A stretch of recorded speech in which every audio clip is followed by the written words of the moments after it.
जैसा कि इलेक्ट्रोस्टैटिक्स इस चैप्टर का नाम है, इसमें हम लोग स्टेशनरी चार्ज के बारे में स्टडी करते हैं। अगर चार्ज मूव भी करता है तो स्लोली मूव करता है, और इसलिए इस चैप्टर का नाम रखा गया है इलेक्ट्रोस्टैटिक्स, है ना। तो सबसे पहले इस चैप्टर में हम लोग जानेंगे कि चार्ज क्या होता है ना, चार्ज का डेफिनेशन और उसके प्रॉपर्टीज के बारे में हम लोग जानेंगे। तो charge is the property of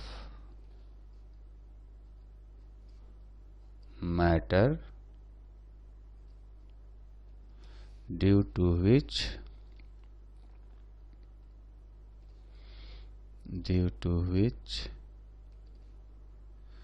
it produces and experiences the electric and magnetic effects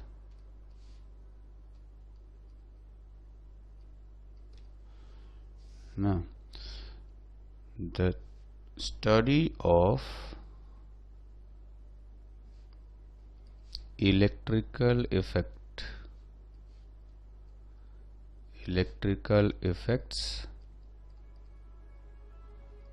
of charge at rest is called electrostatics.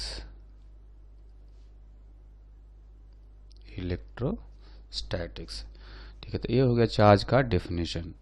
Charge किसी बॉडी का या ऑब्जेक्ट का वो प्रॉपर्टी है जिसके कारण से वो बॉडी इलेक्ट्रिक या मैग्नेटिक इफेक्ट्स को एक्सपीरियंस करता है ना। ये हो गया। और इसके बाद हम लोग जानेंगे properties of charge. Properties of charge, ठीक है। तो इसमें जो पहला पॉइंट होगा वो ये है कि the excess and or deficiency of electrons in a body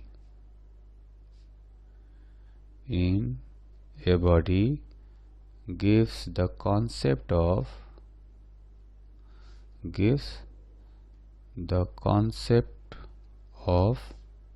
charge. That means a negatively charged body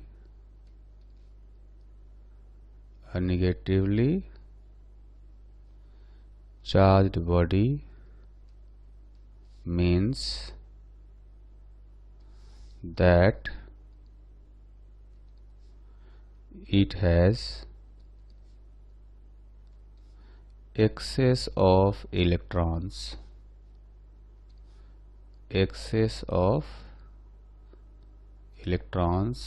and a positively charged body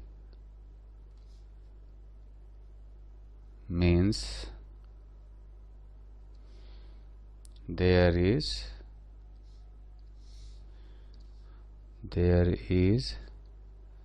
deficiency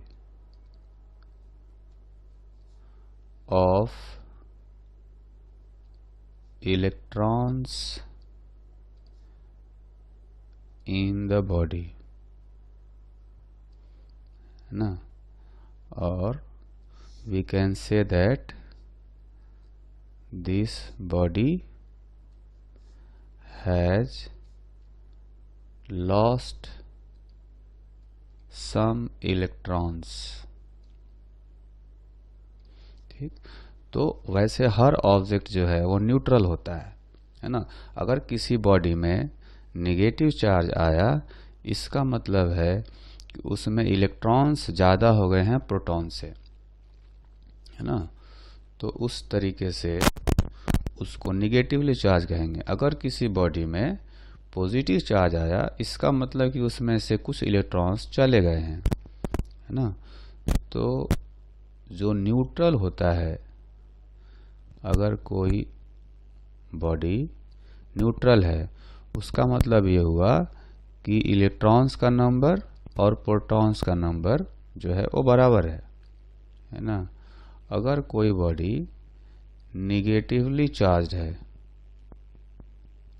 तो निगेटिवली चार्ज का मतलब हुआ कि उसमें इलेक्ट्रॉन्स ज़्यादा है प्रोटॉन्स से, इलेक्ट्रॉन्स का नंबर ज़्यादा है प्रोटॉन्स के नंबर से, ठीक है।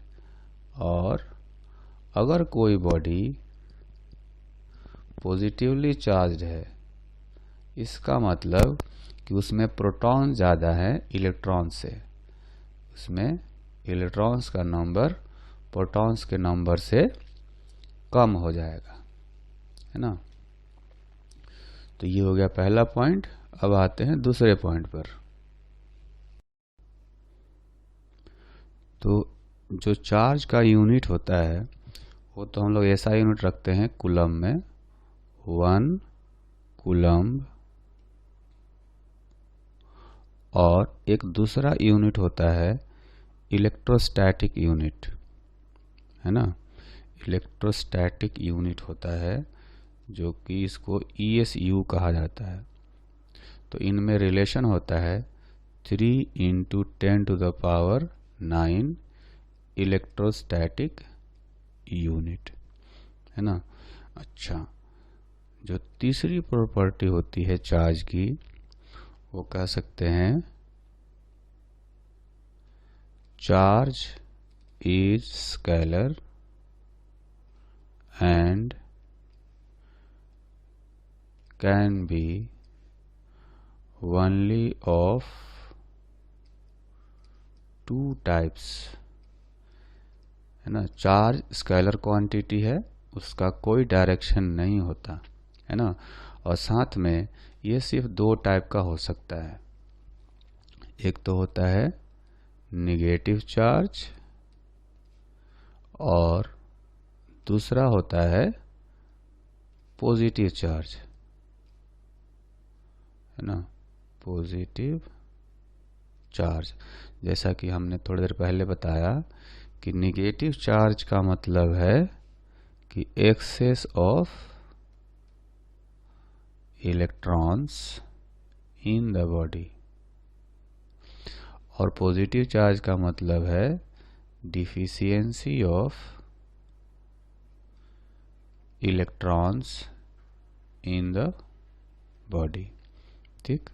अच्छा, जो 4th पॉइंट है वो होता है कि charge is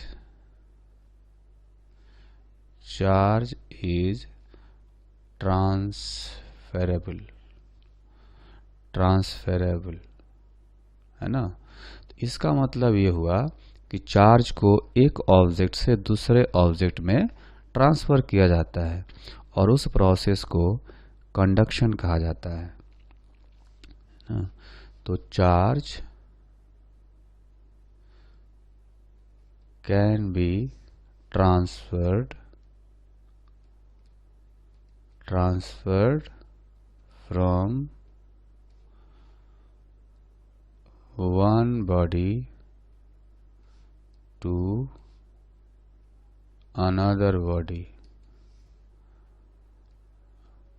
and this process is called conduction, है ना। तो अगर जब चार्ज को एक बॉडी से दूसरे बॉडी में ट्रांसफ़र किया जा रहा हो, तो उस प्रोसेस को कंडक्शन कहा जाता है, ठीक। 5th पॉइंट है charge is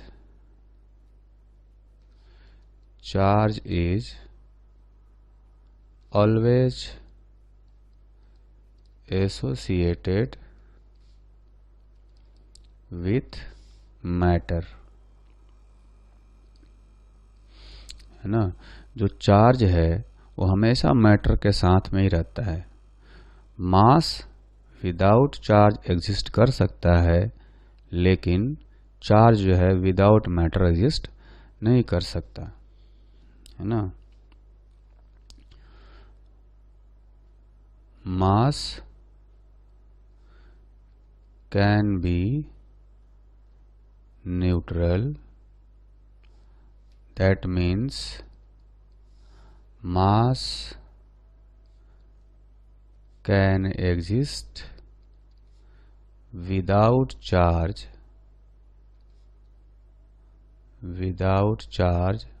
but charge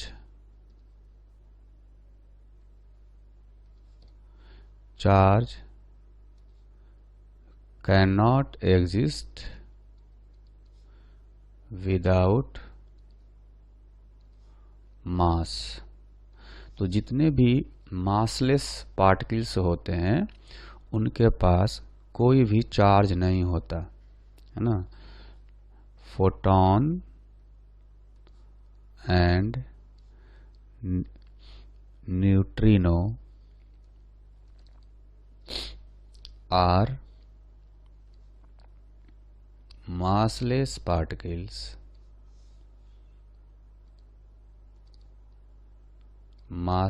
particles, so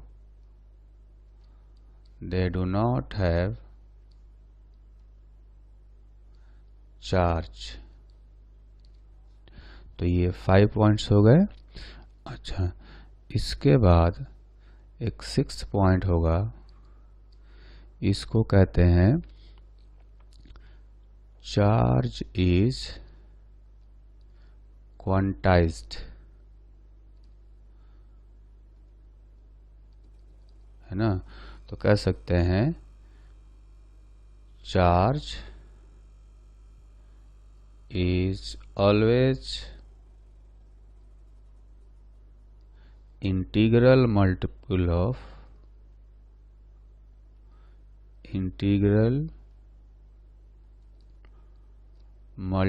of electronic charge E, that means any charge Q can be written as integral multiple of charge on electron। Charge quantize का मतलब है कि वो एक फिक्स्ड पैकेट के form में होता है ना। अब उससे छोटे छोटे टुकड़ों में नहीं बांटा जा सकता। तो जितने भी चार्ज होंगे वो हमेशा इलेक्ट्रॉनिक चार्ज यानी E के इंटीग्रल मल्टीपल के फॉर्म में होंगे, ठीक है।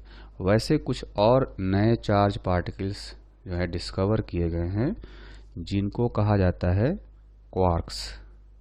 इनको क्वार्क्स कहा जाता है, और इनके पास जो चार्ज होता है वो होता है E/3 एंड ±2E/3। लेकिन ये जो चार्ज है ये स्टेबल नहीं होते, है ना। ये जैसे ही प्रोड्यूस होते हैं वैसे ही फिर ख़त्म हो जाते हैं, न्यूट्रलाइज हो जाते हैं, और इसलिए इनको हमेशा इंटीग्रल मल्टीपल नहीं माना जा सकता है। तो ये 6 पॉइंट हो गए। तो अब हम जानेंगे 7th पॉइंट, और ये 7th पॉइंट होता है चार्ज इज कंजर्व्ड। इसका मतलब ये हुआ कि चार्ज को ना डिस्ट्रॉय किया जा सकता है ना प्रोड्यूस किया जा सकता है, हमेशा टोटल चार्ज कंजर्व रहता है। तो इसको कह सकते हैं charge can not be produced or destroyed. So total charge is always conserved. किसी रिएक्शन में भी चार्ज हमेशा कंजर्व रहता है ना, इसलिए कहा जा सकता है कि चार्ज कंजर्व रहता है हमेशा। ठीक, अच्छा, और 8 पॉइंट है चार्ज इज इनवेरिएंट। इसका मतलब ये हुआ कि अगर चार्ज मोशन में हो तो भी उसकी वैल्यू चेंज नहीं होती है ना। द मैग्नीट्यूड और amount of charge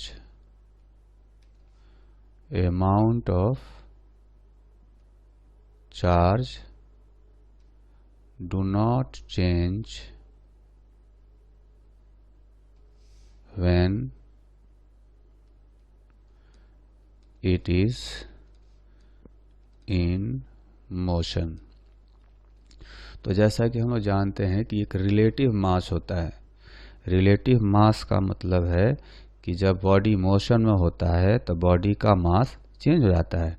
आइंस्टाइन ने एक फॉर्मूला बताया था, relative mass is equal to rest mass m not divided by under root 1 minus v square by c square.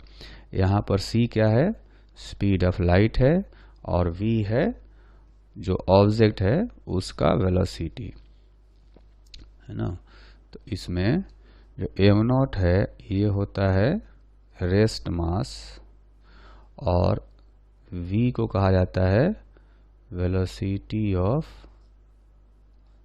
The object.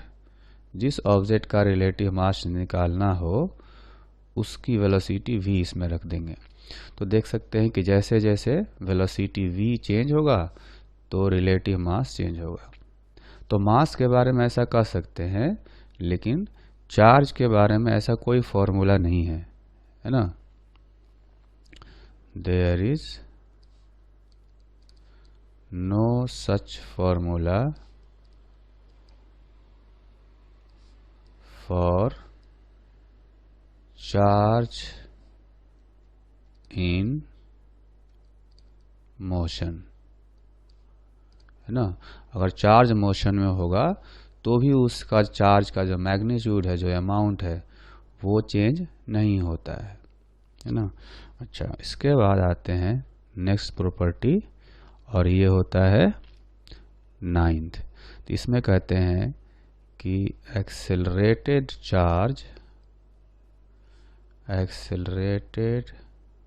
Charge radiates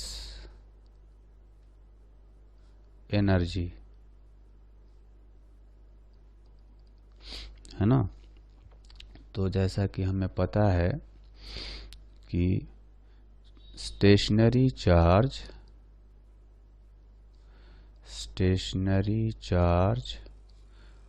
produces only electric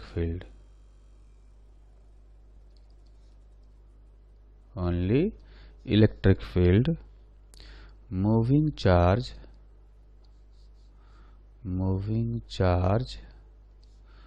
produces both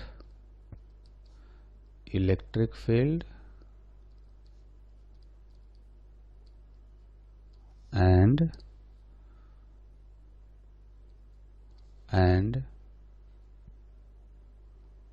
magnetic field.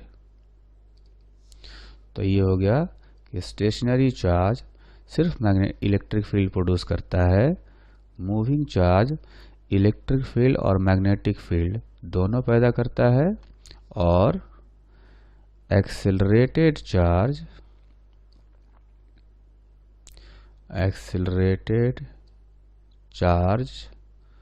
produces both electric field, magnetic field,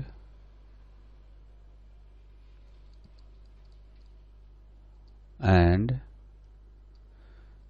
it also radiates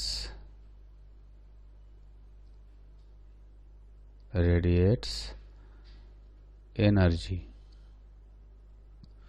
है ना। तो अगर charge accelerated होगा, उसका speed बढ़ रहा होगा, तो उस केस में इलेक्ट्रिक फील्ड तो प्रोड्यूस करेगा, मैग्नेटिक फील्ड प्रोड्यूस करेगा, और साथ में एनर्जी को रेडिएट भी करता है ना। अब आते हैं 10th प्रॉपर्टी पर। जो 10th प्रॉपर्टी है वो ये है कि रिपल्शन इज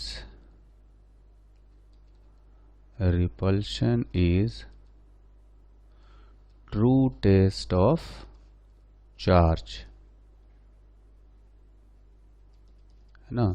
जैसे होता क्या है, a neutral body can be attracted by a charge, but only two charged body can repel each other। जैसे हम लोग क्या करेंगे कि एक चार्ज लेते हैं, एक Q है, मान लेते हैं ये पॉजिटिव चार्ज है, इसके पास हमने एक न्यूट्रल ऑब्जेक्ट ले आया, ठीक है, ये न्यूट्रल है। लेकिन अगर ये कंडक्टर है, यानी कि मान लेते हैं कि मेटल का बना हुआ है, तो इसमें फ्री इलेक्ट्रॉन्स होंगे, तो ये चार्ज क्या करेगा, इलेक्ट्रॉन्स को अट्रैक्ट करेगा, तो इसके लेफ्ट वाले साइड पर इलेक्ट्रॉन्स आ जाएंगे, है ना। और इसलिए इस साइड चार्ज का एक्सेस हो जाएगा, तो इधर नेगेटिव चार्ज इंड्यूस हो जाएगा। दूसरे साइड में इलेक्ट्रॉन्स की डिफिशियंसी हो जाएगी, इलेक्ट्रॉन्स कम हो जाएंगे, तो इधर जो है पॉजिटिव चार्ज इंड्यूस हो जाएगा, है ना। तो होगा क्या कि ये जो चार्ज है, ये जो पॉजिटिव चार्ज है, इसको अट्रैक्ट करेगा, और जो दूर वाले पॉजिटिव चार्ज हैं इनको रिपेल करेगा, है ना। यहाँ पर रिपल्शन होगा और यहाँ पर अट्रैक्शन होगा। चूंकि अट्रैक्शन वाला फोर्स दो पास वाले चार्जेज के बीच में लग रहा है, इसलिए क्या होगा कि attraction force is greater than repulsion force, so net force will be attractive in nature, है ना। तो कहा जा सकता है, so a charged body always attracts a neutral metallic object, है ना।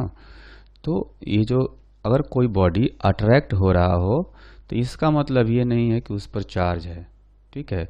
लेकिन अगर रिपल्शन हो रहा हो, इसका मतलब ये जरूर हो गया कि दोनों पर ही चार्ज है। But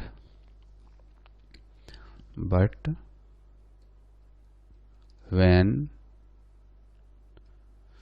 two objects repel each other,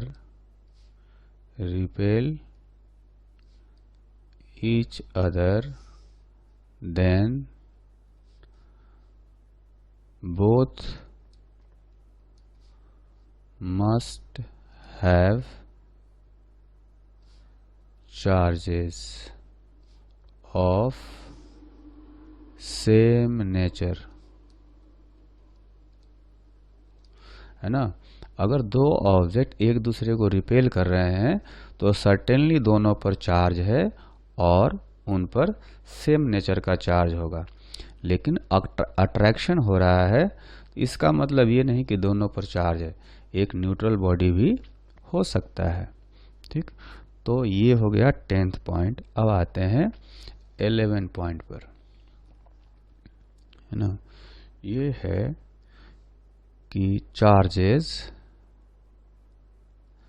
reside on outer surface of a conductor, है ना। तो इसका मतलब ये हुआ कि अपने पास अगर कोई कंडक्टर दे दिया जाए, ये कंडक्टर दे दिया जाए, तो इसमें जो भी चार्ज हम छोड़ेंगे वो सारा चार्ज, अगर मान लेते हैं हम लोग 4 इलेक्ट्रॉन यहाँ छोड़ दें, तो चारों इलेक्ट्रॉन एक दूसरे को रिपेल करेंगे, और रिपेल करने के बाद वो क्या होगा, ज़्यादा से ज़्यादा दूर भागने की कोशिश करेंगे, है ना। ज़्यादा से दूर भागने का मतलब क्या हुआ कि ये सरफेस पर जा कर के किनारे किनारे यहाँ पर लग जाएंगे, और खूब सारे इलेक्ट्रॉन हैं तो ये सारे सरफेस पर चले जाएंगे, और इस तरह से दो चीज़ें हो जाएंगी। एक तो ये है कि चूंकि ये रिपेल कर रहे हैं तो ज़्यादा से ज़्यादा दूर चले जाएंगे, और इस सिस्टम की पोटेंशियल एनर्जी भी मिनिमम हो जाएगी। हर सिस्टम चाहता है स्टेबल होना, और स्टेबल होने के लिए पोटेंशियल एनर्जी को मिनिमम होना ज़रूरी होता है। तो पोटेंशियल एनर्जी इनकी मिनिमम तब होगी जब ये ज़्यादा से ज़्यादा दूर चले जाएंगे। या यूँ समझे कि अगर ये चार्ज को छोड़ दिया जाए बीच में, तो ये एक दूसरे को रिपेल करते हैं, और कंडक्टर के अंदर चूँकि इनको मूव करने की फ्रीडम होती है, इसलिए ये मूव करके सारे सरफेस पर किनारे किनारे आ जाएंगे। ठीक है, उसी तरह से कहने का मतलब ये हुआ कि इस पर यहाँ जो है वो निगेटिव चार्ज आ जाएगा, इंड्यूस हो जाएगा, लेकिन सारा निगेटिव चार्ज जो है वो सरफेस पर होगा। वैसे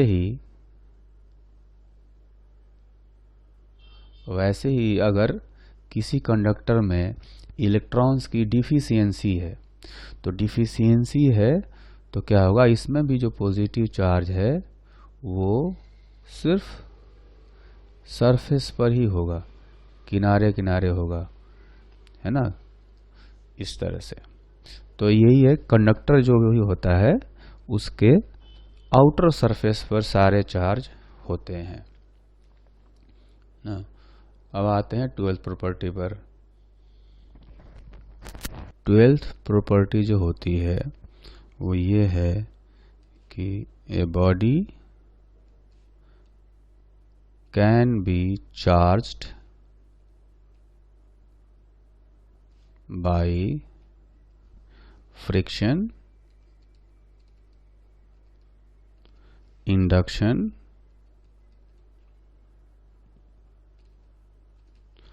conduction,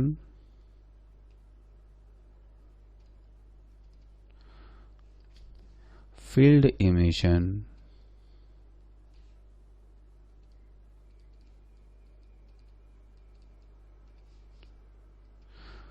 photoelectric emission,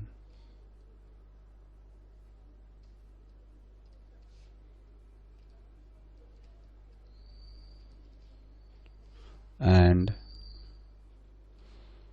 by thermal emission.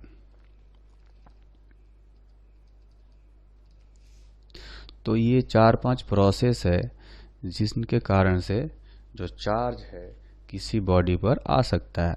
Friction से क्या होता है, अगर दो ऑब्जेक्ट को रब किया जाए तो एक बॉडी से दूसरे बॉडी में चार्ज ट्रांसफ़र हो जाता है ना।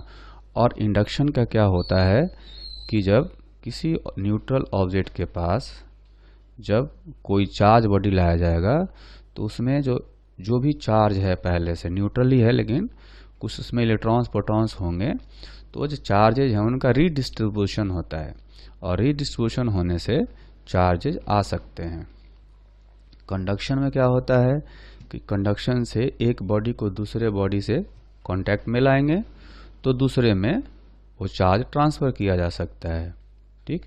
फील्ड इमिशन का मतलब हुआ कि अगर किसी ऑब्जेक्ट पर चार्ज है तो वहाँ पर कुछ एक्सटर्नल फील्ड क्रिएट किया जाए, इतना बड़ा फील्ड क्रिएट किया जाए कि उसके चार्जेज पर इतना फोर्स लगे कि वो फोर्स के कारण से इलेक्ट्रॉन जो है वो बॉडी से बाहर आ जाए। जब इलेक्ट्रॉन बॉडी से बाहर आ जाएगा तो उस बॉडी पर पॉजिटिव चार्ज आ जाएगा, है ना। अच्छा, फोटो इलेक्ट्रिक इमिशन में क्या होता है कि किसी मेटालिक प्लेट पर अगर लाइट को इंसिडेंट कराया जाए सफिशिएंट एनर्जी का, तो इलेक्ट्रॉन्स जो हैं वो बाहर आ जाते हैं। जब इलेक्ट्रॉन्स बाहर आ जाएंगे तो उस बॉडी पर पॉजिटिव चार्ज आ जाएगा। उसी तरह से थर्मल इमिशन होता है। इसमें क्या होता है, किसी बॉडी का टेम्परेचर बहुत ज़्यादा बढ़ा दिया जाए, इतना ज़्यादा बढ़ा दिया जाए कि उसके इलेक्ट्रॉन के पास एनर्जी आ जाएगी, है ना, और एटम्स आयनाइज हो जाएंगे। तब एटम आयनाइज हो जाएंगे, इलेक्ट्रॉन्स जो है ऑब्जेक्ट से बाहर चले जाएंगे, तो उस बॉडी पर पॉजिटिव चार्ज आ जाएगा, है ना। तो ये सारे केसेज हैं जिनसे कि किसी बॉडी को चार्ज किया जा सकता है। प्रॉपर्टी है 13, like charges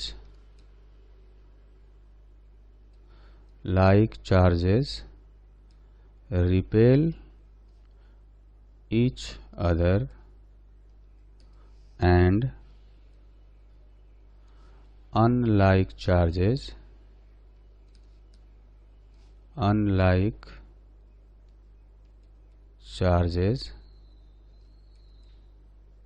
attract each other, है ना। आइडेंटिकल नेचर के जो चार्जेस होते हैं, जैसे पॉजिटिव तो वो रिपेल करते हैं, और अपोजिट नेचर के जो चार्जेस होते हैं जैसे पॉजिटिव और नेगेटिव तो एक दूसरे को अट्रैक्ट करते हैं।